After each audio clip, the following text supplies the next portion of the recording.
Hello, listeners. You are tuning in to Unlocking Your Truth with Dr. Leslie and Corey.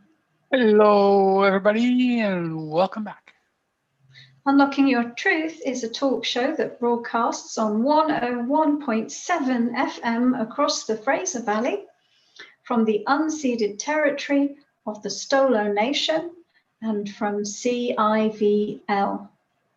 But you can also catch us on all the major podcasting platforms, and you can also join us live as we pre-record the show in our Facebook group, which is Awaken Your Psychic Abilities Facebook group, and on my YouTube channel, Dr. Leslie Phillips.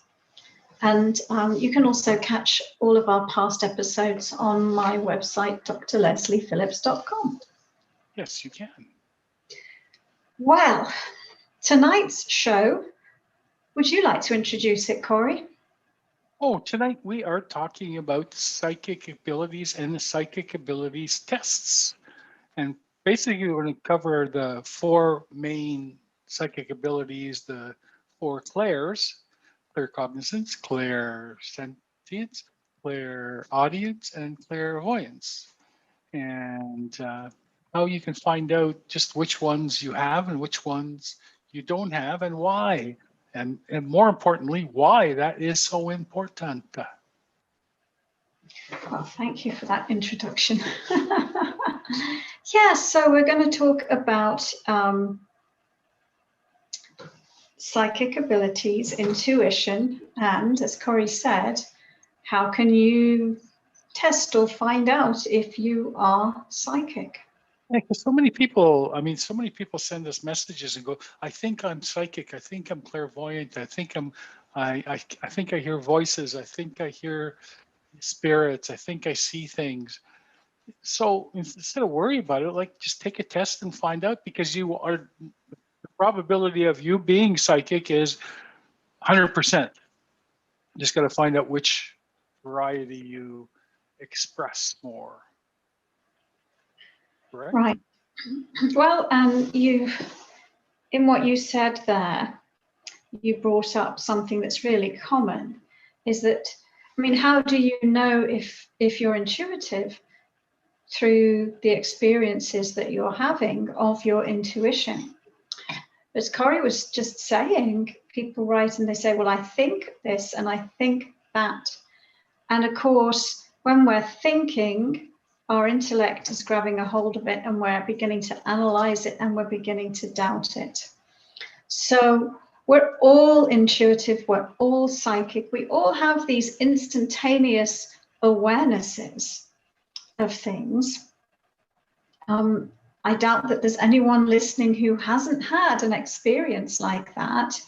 But then what we go and do is we say, was that real? Did that really happen? What does it mean? And right there, we have now invalidated what was a genuine intuitive insight. One of my favorites is, a psychic told me I had psychic abilities. Is it true? So from one psychic, they got that they're psychic, and they go to another psychic to find out if it's what the psychic told them before, if it's true. Yes, and wouldn't that be wonderful if you didn't have to keep going to psychic readers? Wouldn't it be wonderful if you could just tune it and tap into your own intuition? And every single one of you can do that. And it's a much healthier way of accessing your higher guidance, because after all, you are the best source of your own inspiration. You are the best source of your own higher guidance, because it's yours and it's coming from your higher being.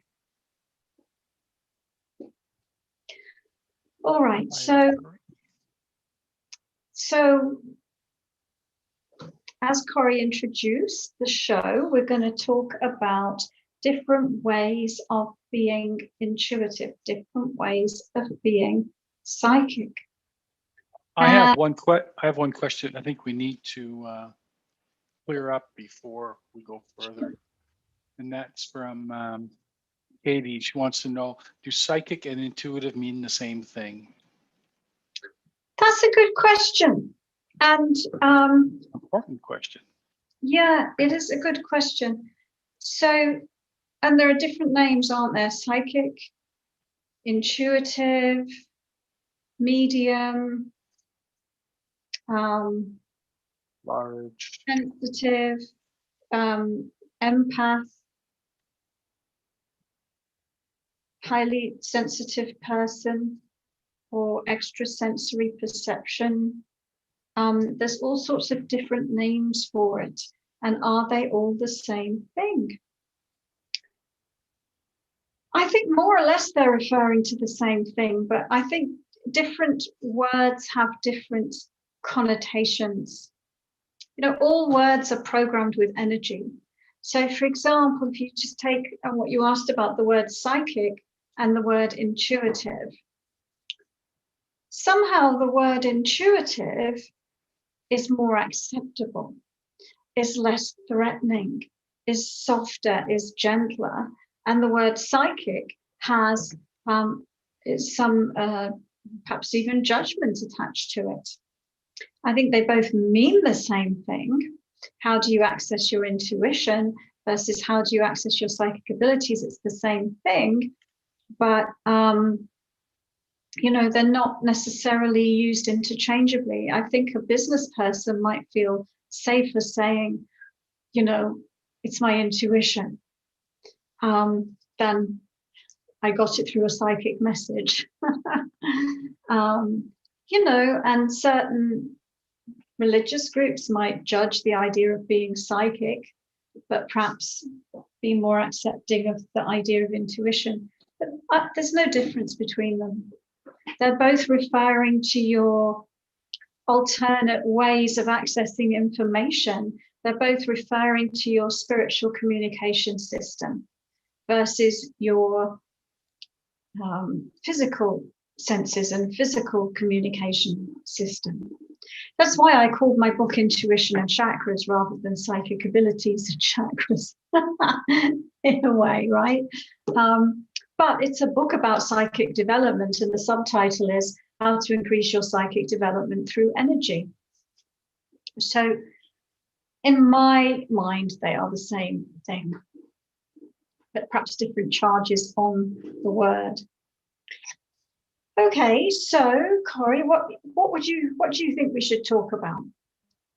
I think, like I said, talk about the 4 clairs, a quick brief description of the 4 clairs, and then talk about the quiz a little bit and why and how the quiz works. Okay. All right. So the 4 clairs. So we have the ability to see as spirit, the ability to hear as spirit, the ability to know as spirit, and the ability to feel as spirit. So those are the 4 clairs. And I think perhaps the one that's very common, that people more easily recognize about themselves, is the knowing one, the claircognizance. So claircognizance is the ability to simply know yourself as spirit, to know your higher information, or to just know something, to know what it is you need to know when you need to know it. And it's a kind of instant knowing. So it's not something that you figure out in order to gain knowledge. You just instantly, it's a knowing that instantly drops into your mind. And this ability is channeled through your crown chakra, your 7th chakra. And it's how you access your higher knowing. And so I'm sure most of you could probably think of an example where you have just known something, whether it was a knowing about a person. Oh, I just know that I shouldn't be associated with that person. Or whether it is And knowing that, well, I should take a different route to work today, and then you find out that there was an accident on your usual route, for example. So psychic knowing, that's one of them. And maybe when you were a kid, you were called a little know-it-all because you were a font of information, and you didn't stop talking and telling everyone about it. Some of the challenges associated with this one are when you realize how much you know and what you know, and you feel so correct about what you're knowing, you can have a tendency to dominate others and feel like your information is the information and that you're right and they're wrong. And so your ego can grab a hold of it, or you can attempt to dominate people. So a lot of those famous stories of gurus who had a following that drank the Kool-Aid, or left their sneakers behind so they could all go on Halley's Comet or whatever it is, that is a person who is controlling others through their knowing, through their crown chakra and through their transmediumship. So one of the learnings of that ability is that each and every single one of us has our own direct connection to our own higher being and to divine source energy. And we each have our unique perspective. We each have our unique information. We each have our unique knowing. And, the trick is, how do we coexist, allowing each person to have that unique perspective? Because no one of us is exactly the same. We might resonate with someone else's information. We might overlap in part of our perspective, but at the same time, we're all unique. So that is knowing. And so righteousness can be a side effect of that. I'm right and you're wrong. My God is the only God. Your God is evil. Ali says when she was young, I was called a know-it-all and a lot. I didn't know why I knew answers. I just knew them. Yeah, and that's a typical example. I think that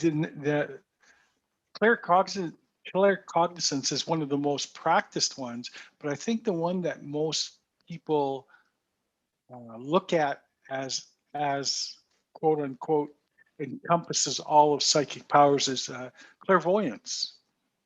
Well, it's interesting because we were going to talk about our quiz. We've had, oh gosh, I think we've probably had about 25,000 people or more do that quiz. A lot of people have done it. Wow. And so in the back end of the quiz, I can see which gets answers. When people do a quiz, I can see what are the most common answers. And I have a feeling that knowingness is the one that more people end up resonating with. Oh yeah, they end up that's not what I'm saying. What I'm saying is people think that when they think about psychic powers, they think about clairvoyance. Oh, I see what you're saying. Yes, the ability to see as spirit. Yeah. Yes, I would say that you're right about that. So maybe we can talk about clairvoyance next. Yes. So clairvoyance is the ability to see as spirit. That's what it is, the ability to see as spirit. So the ability to see spiritual phenomena, like being able to see your spirit guide, or being able to see somebody's energy field, or other aspects of their energy system, like their chakras and their energies flowing through their meridians. And also to be able to, when we communicate as spirit, we communicate through vibration, which is like sound, and light. And we communicate through kind of what you might think of as ordered packages of electromagnetic energy, which can appear to clairvoyant vision as symbols. So we communicate on the physical, we communicate in language, don't we? But spiritually, we communicate through pictures, images, symbols. And so your sixth chakra and your ability to see as spirit allows you to both see the symbols and translate them into meaning, and to access multidimensional information through the reading of those symbols, or you know, other things like geometric shapes, or to see, you know, a lot of us will store our memories as pictures, or our beliefs as symbols and so on. So somebody who is an adept clairvoyant can see these and interpret them into meaning. I hope that gives you a clear explanation of clairvoyance. And by the way, if you want to know more, and you don't already have a copy of my book, Intuition and Chakras, published by Llewellyn, it goes into all of these different psychic abilities and explains what they are and how to recognize if you might have experienced any of them. So what's some examples of clairvoyance? Well, as a child, maybe you had an invisible friend that you used to talk to that nobody else could see, but you could see. Or maybe you've seen dead Auntie Mary walking around the house, or have been able to see emanations of energy surrounding people and objects and animals and plants. Or perhaps you've seen your spirit guide, or an angel, or an ascended master, or a fairy, or some other non-physical being. And so those would be some of the examples of experiencing your clairvoyance.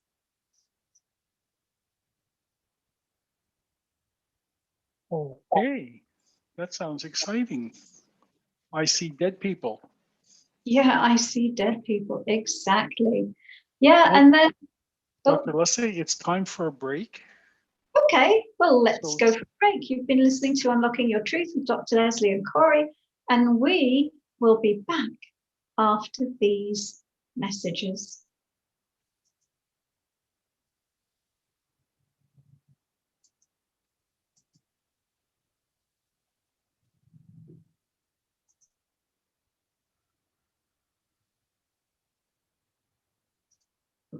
Okay.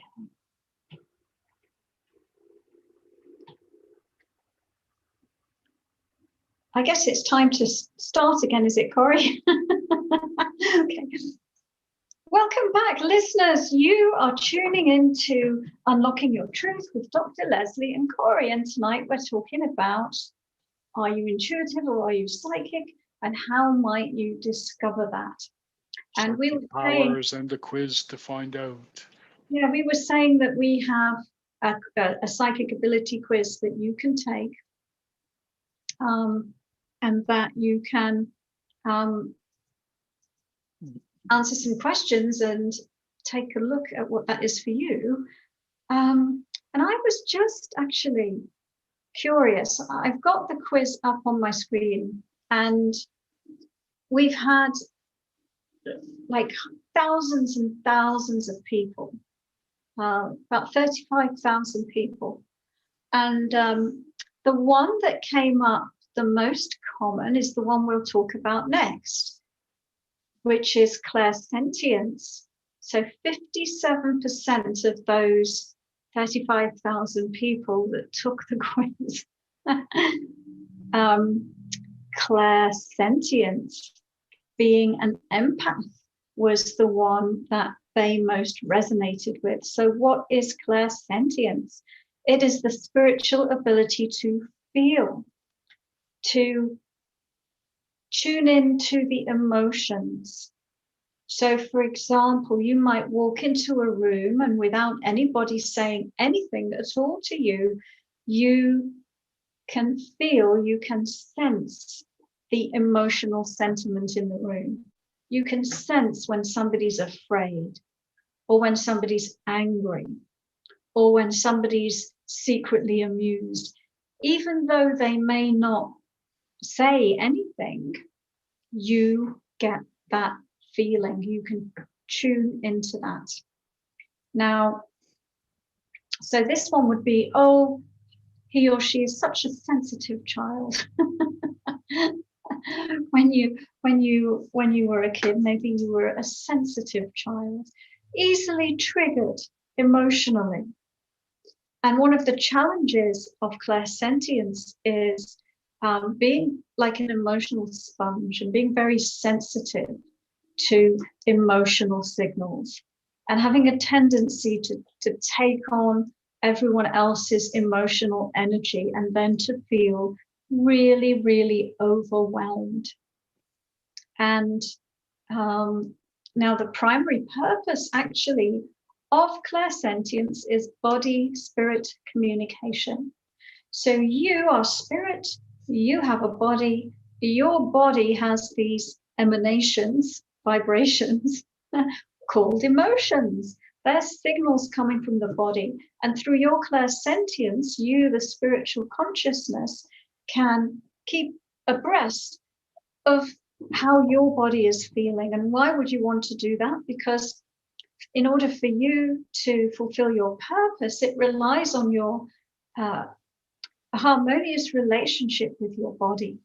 It relies on you coming in and owning your space and manifesting your light and your being here in the physical world.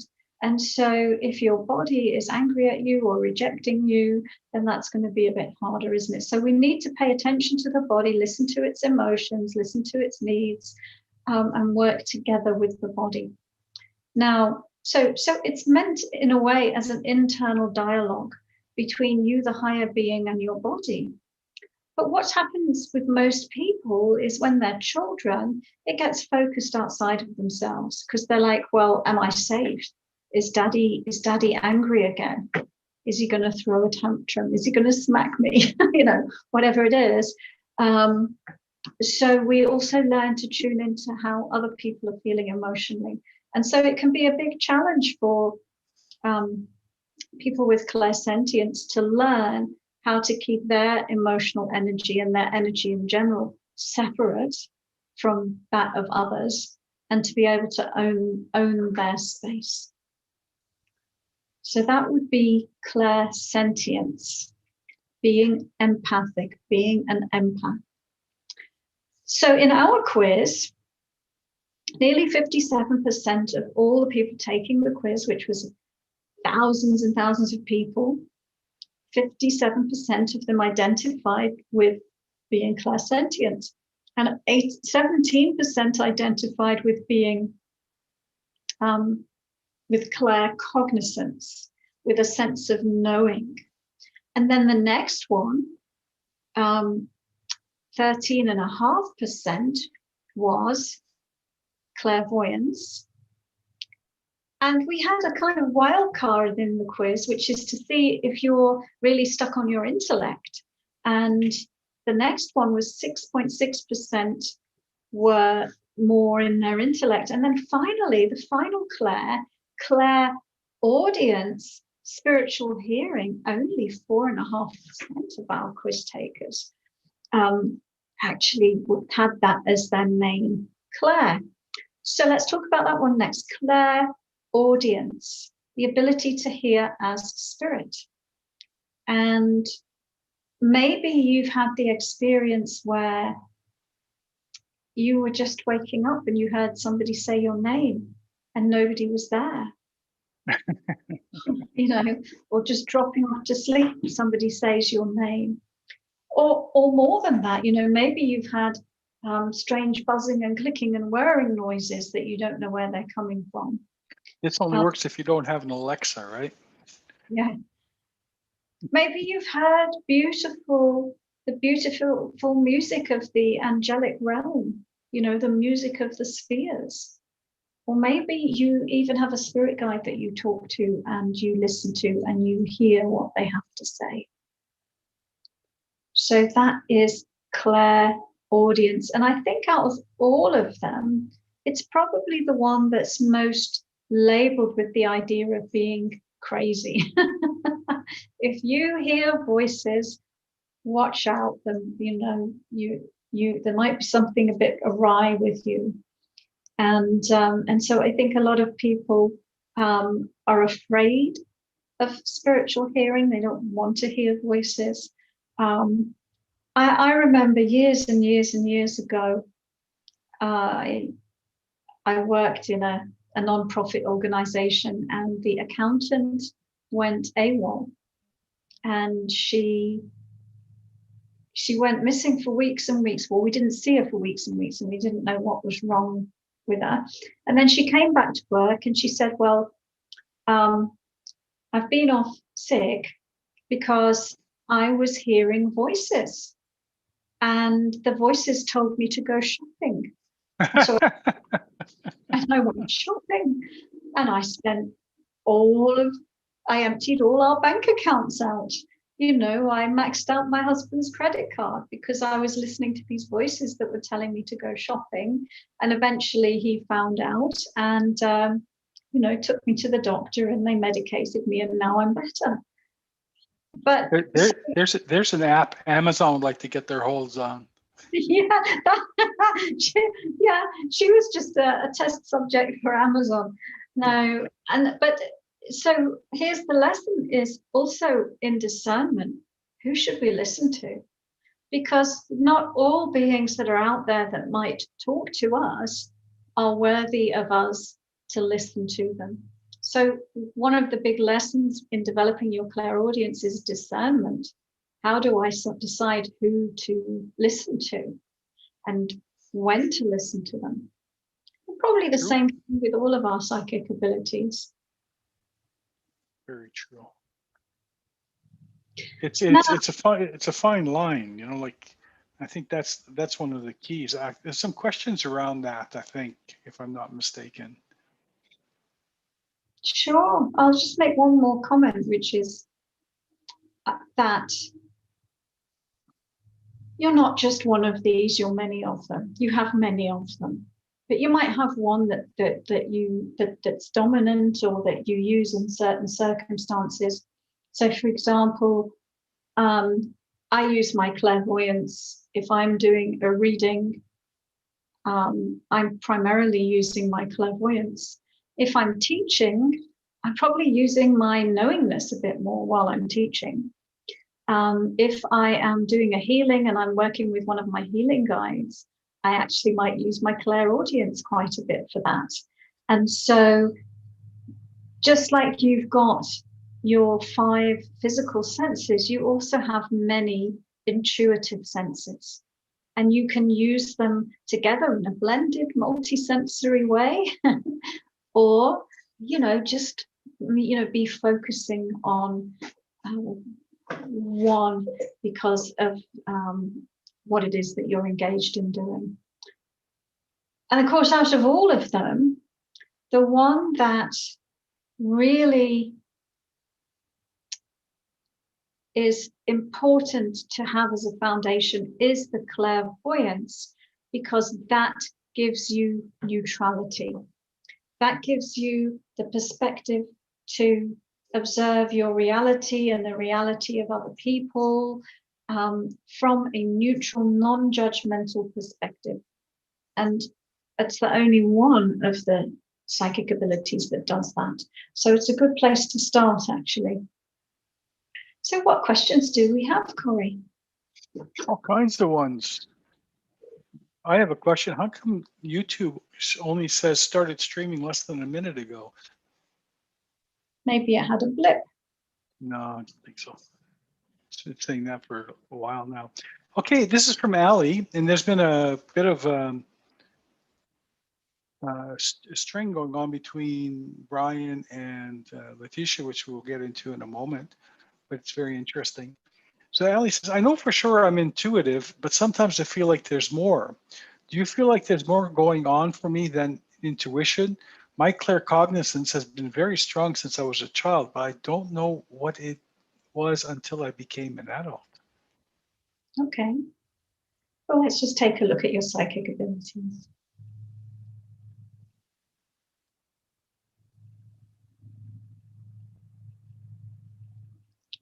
Well, I mean, I'm seeing that potentially there is a whole lot more going on. In looking at your energy, it affords me the opportunity to say something I'm fond of saying, which is that the psychic development journey is a dual journey, two parallel paths, and one of them is self-healing. One of them is the path of really healing yourself and keeping your energy field clear. So if you can keep your energy field clear, then it's much easier for you to access your psychic abilities. But if your energy field is full of foreign energy and other disturbances, then it can be harder for you to tap into your abilities. And so I'm seeing that for you, Ali, there is some growth, some healing, but in the process of peeling back the layers of the onion, then comes the revelation of your psychic abilities. So I hope that helps. So the short answer is yes, there's more. Okay, I'm going to read you this string, and I think it's very interesting. I think there's just a small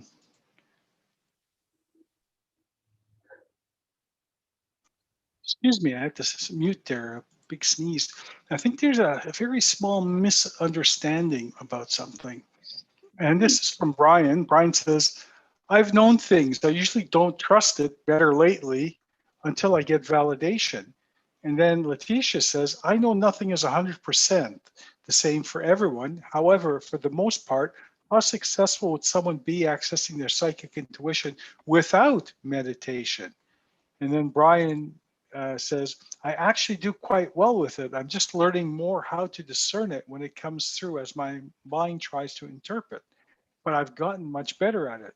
The more I pay attention to it as it comes through, the stronger it gets, like using a muscle. I'm just learning to interpret the signs that come through. It's different for everyone.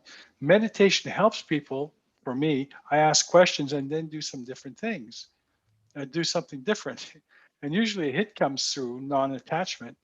I've had it happen when I'm watching TV or brushing my teeth. Also think about something, step back from it mentally, step back in, then in again, usually creates the space for intuition to come through. So basically, I think Letitia is thinking that the only time that she's going to turn on her intuition is when she's meditating, which is not exactly what I think you profess. I think that's where you get in touch with your Well, I psychic abilities at the beginning. I teach intuition development through meditation. Because, and why? Because when we meditate, we turn within. When we meditate, we shut out the external noise, whether it's coming from, the physical world through the physical senses, or whether it's coming from distractions because of things going on in life. All of those things add a lot of noise that can interfere with accessing your intuition. So in order to cultivate the intuition, we turn within, we quiet those external noises, we tune into ourselves, to our own inner being, and we get to know ourselves, and we get to know what have I stored within my system, like I was saying to Ali, and and what things are here that I've created in my system that aren't benefiting me. And we go through a process of clearing those away. And as our energy field gets clearer, our psychic abilities get clearer too. So can you access your psychic abilities when you're not meditating? Yes.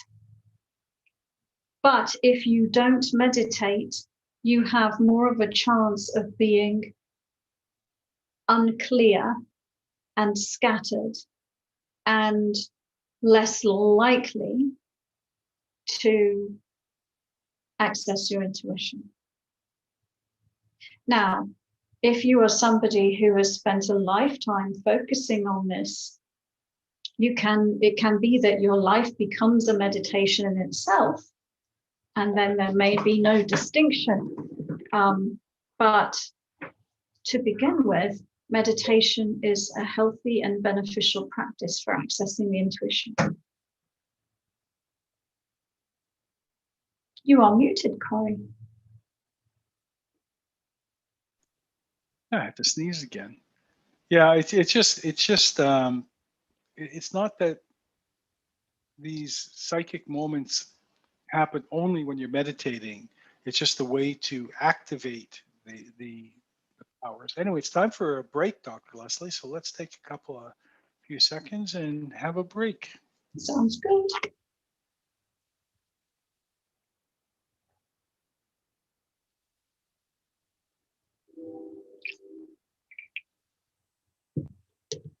Welcome back, listeners. You are tuning in to Unlocking Your Truth with Dr. Leslie and Corey.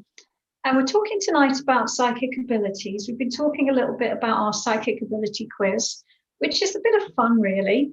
But it asks you some questions that helps you reflect upon different experiences that you might have had in your life that are reflective of accessing and tuning into your intuition.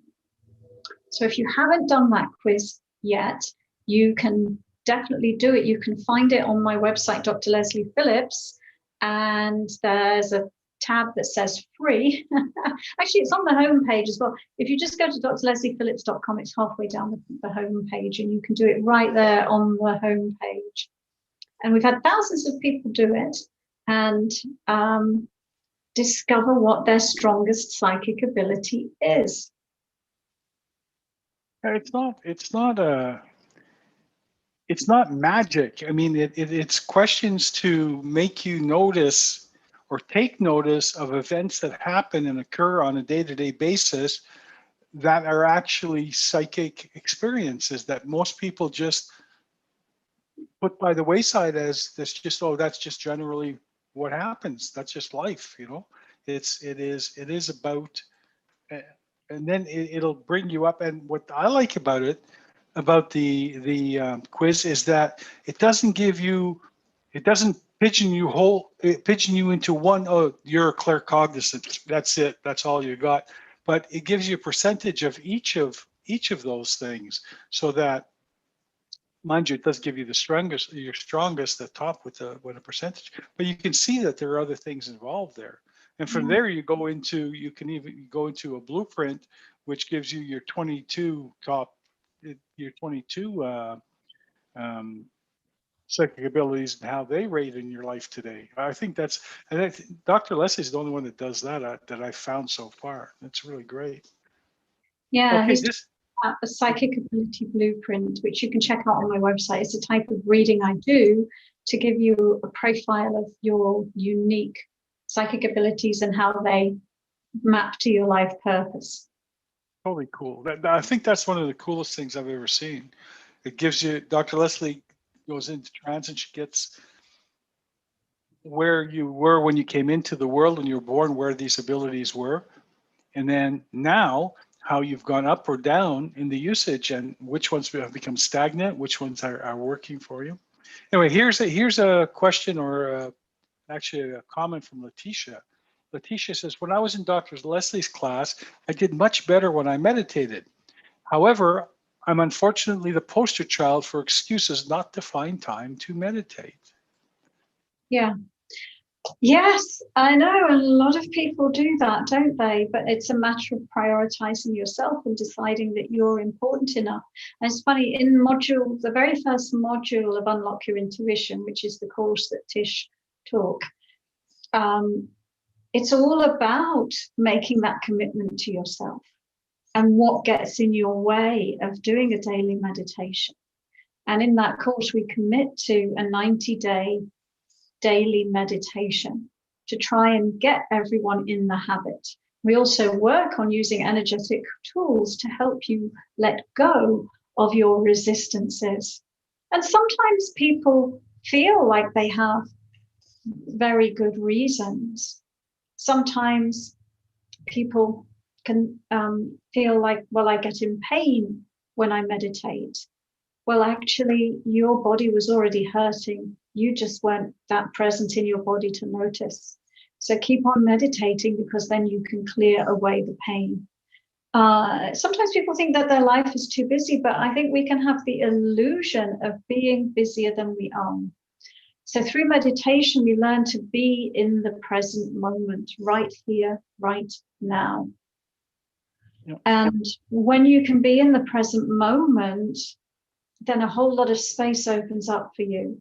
But if you are scattered in the future, worrying about this meeting that you've got to go to, and whether the meeting will finish in time for you to pick up your kids, and also in the past about the argument you had with your husband before you went to work, and also worrying about a relative that lives in another country. All of these things can scatter your energy and make you feel really, really busy, because you are spreading yourself out in the past, in the future, and in spaces beyond the location that your body is actually in. But if you can be right here, right now, if you can be focused on your body, then you will not feel as busy, and may therefore be able to carve out the time to meditate. Thank you, Dr. Leslie. This is from Katie. Katie says, about the test, how can the results inform us? Do we want to focus on maximizing our strengths, explore or develop the clairs not on our list, or something else? Good question. All of the above. Yeah, kind of all of the above. In some senses, it's a little bit of fun and just helping to lead you into greater self-awareness about your psychic abilities. Like I said, I always start with a foundation in clairvoyance. So in my Unlock Your Intuition course, we are working with clairvoyance in that course, because that gives you a foundation in neutrality. Now, so I would say for anyone, whatever result they got in that course, in a way, I would start with that foundation first.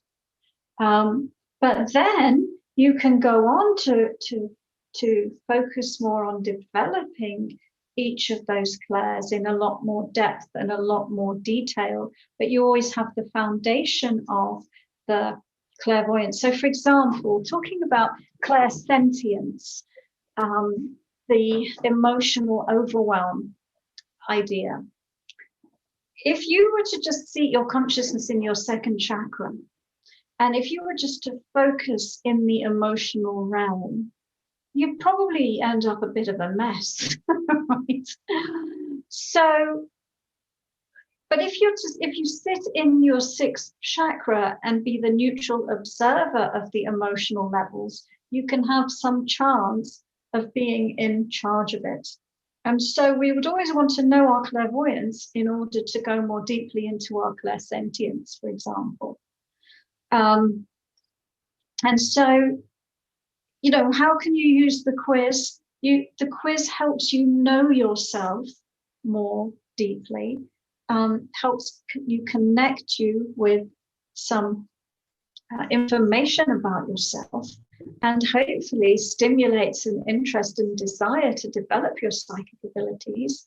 And like I said, in my School of Intuition, the recommended pathway is do Unlock Your Intuition. Then you could choose one of the 10-week Clair courses to go into more depth. And I would recommend all of them for everybody, because they're all telling you about a different part of your energy system. Every single one of us has a crown chakra. Every single one of us has our knowingness. Every single one of us has a sixth chakra and has clairvoyance. Every single one of us has a second chakra and has our, clairsentience and so on. Hopefully that was a helpful answer. Hopefully, I think it works. This is again from Katie. Katie says, do the 20 psychic abilities fall under the umbrella of the 4 clairs, or are they in addition to the 4 clairs? They're in addition to the 4 clairs, Katie. They're all listed in my Intuition and Chakras book.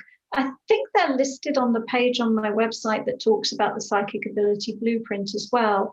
So they follow the structure of the chakra system. So all of those 22 psychic abilities are channeled through the chakra system. So your crown chakra channels knowingness and transmediumship. Your 6th chakra channels clairvoyance and abstract intuition. Your 5th chakra channels clairaudience, inner voice, pragmatic intuition, broadband telepathy, narrowband telepathy. Your 4th chakra channels affinity and oneness. Your 3rd chakra, out-of-body experience, out-of-body memory, energy distribution. Your 2nd chakra, clairsentience. Your 1st chakra, the survival instinct. And then there are some psychic abilities which are drawing from multiple chakras, such as healing, telekinesis, precognition, psychometry. And then we've got the hand chakras that relate to manifestation and the feet chakras that relate to being able to, exchange energy and information with the planet. So, the chakra system channels different psychic abilities, and those 22 are the ones that are channeled through the chakra system. Now, sometimes people have experiences that they call a psychic ability, but it's not actually a psychic ability in the sense of being channeled through a chakra. So 2 examples of that are clairgustance and clairolfaction. Clairolfaction is, you smell cigars. Oh, dead Uncle Cyril's come to visit. Or you smell roses. Oh, it's the Virgin Mary, or Auntie Mary's perfume. That is not necessarily channeled through a specific chakra. It relates more to spirit stimulating the sense of smell. And the same thing with clairgustance, which is have a tasting something. It's got more to do with spirit stimulating the physical sense of taste than being channeled through a chakra. So when we don't have a body, we can still see and we can still hear with our clairvoyance and our clairaudience, but we can't taste and smell. That might be another way of saying it. Do we have more questions? Yeah, we do. Looks like YouTube has frozen. Oh no. I'm trying to figure it out, but anyway, let's go to. I'm going to skip over SG's question from YouTube. If she's not there, we'll put that on last.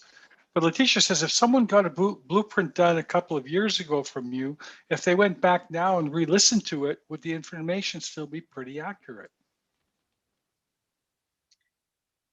Well, the answer to that is it might be. Depends on, we're all changing all the time.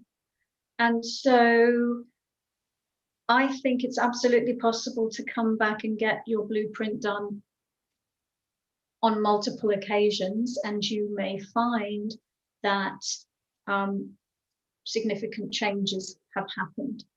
So listen to it again and see how you feel about it. It might still resonate with you. There might still be areas in there where you are growing.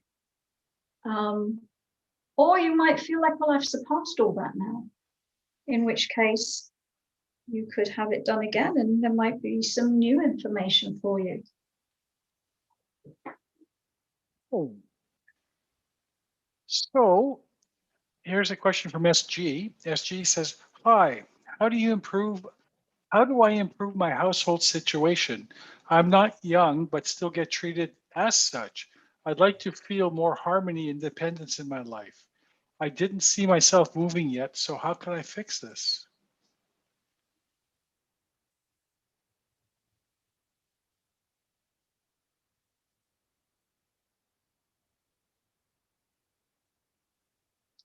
Well, realize you are the center of your own universe. And so